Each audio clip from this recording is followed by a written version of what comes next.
Yung more hugas. Pero eto Diday ha, masaya ako kung anong meron ngayon at kung nasan kayo ngayon. Dahil yun kay Lord at dahil yun sa pagsisikap mo.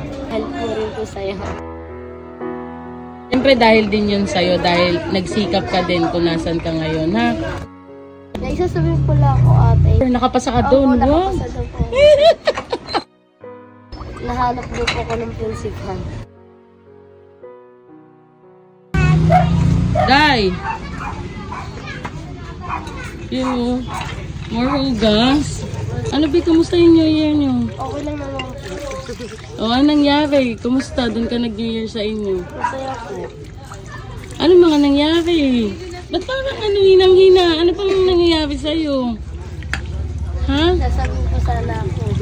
Ano sasabihin mo? Nag-inom po ako. Nag-inom ka? Oo.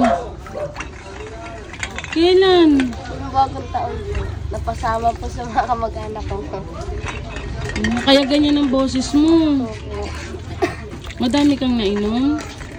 Nasa ano lang po, nasa isang case lang po yun. Isang case? Magkakasama naman po kami ng mga dahil ko po.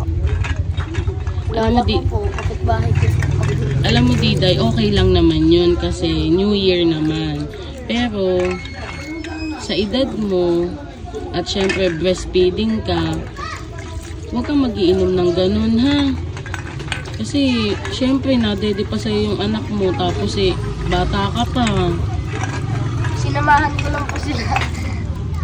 Sinamahan mo sila. Opo, pero hindi ka naman masyadong nag-inom. Hindi naman pwede naman po ako masyadong kasi Okay. So ano na, kailan niyo pa kayo nagsimulang mag-ganyan? kahapon ko po. Kahapon ka pa nag-ganyan? Ayan pa lang yung ano mo. Ay, ang dami na pala. Ikaw lang nag-ano nun? Tapos yung nalinisan ko po, bebenta na lang po bukas ay pasti po. Grabe, ang dami niyo palang napamiling. Kailan niyo pa yan napamili? Tagal na rin po ito, nakaipon po, iniipon po kasi namin. Pag nakailang sako po kami, doon po kami naghuhugas.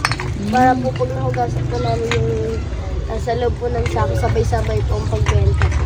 Okay. Pero hindi na muna nangalakal si Baste. Nangangalakal pa rin po. Nangangalakal pa rin siya? Tulad po sa araw po, tampunan po ng basura. Nagkakot po siya ng basura. Pag uwi niya po galing nagkakot po ng basura, nangalakal po siya. Okay.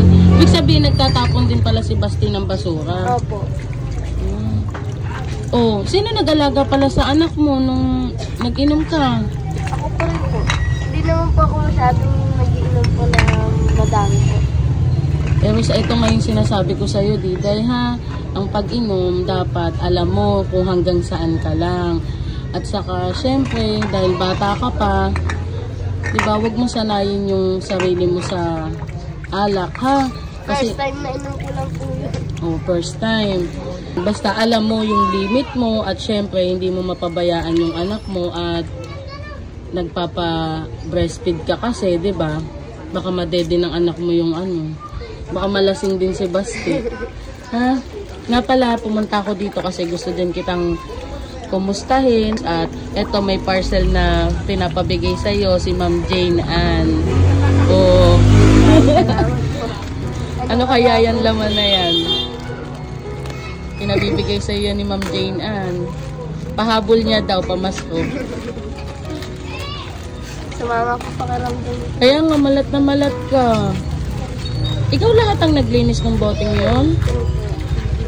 Galing ah. Laruan po ng baby. Laruan? Oh, diba? May pamasko na naman kay Basti. Wow! Oh. At syempre, may pinabibigay din si Ma'am Margie sa'yo. Yeah! Galing yan kay Ma'am Margie, yung 1,000. Bumili ka ng gamot, ang ano ng ubo mo, ha? Naisasabihin ko lang ako ate, hindi ko lang po alam po, nakapasa ko talaga ako sa test po yun eh. Nakapasa ka daw Sa saan? may test po na... Sa exam nyo? Opo, yung parang nagtitraining po kayo, nag-ano po sa computeran. Ah, magte-training para sa computer. Nakapasa ka doon, wow! Oh, diba? Kaya nahanap din ako ng principal. Inahanap ka ng principal, kakausapin ka siguro, no? Pero eto Diday ha, masaya ako kung ano yung nagiging takbo ngayon na kasi simula lang ng taon ay nagiging okay pa din ha. Sana ay pagpatuloy mo yan at Diday, huwag na huwag makakalimot magpasalamat kay Lord ha, na kung anong meron ngayon at kung nasan kayo ngayon ay dahil yun kay Lord at dahil yun sa pagsisikap. O sige na. Dahil po rin po sa'yo. Wala, dahil sa akin. Siyempre dahil din yun sa'yo, dahil nagsikap ka din kung nasan ka ngayon ha.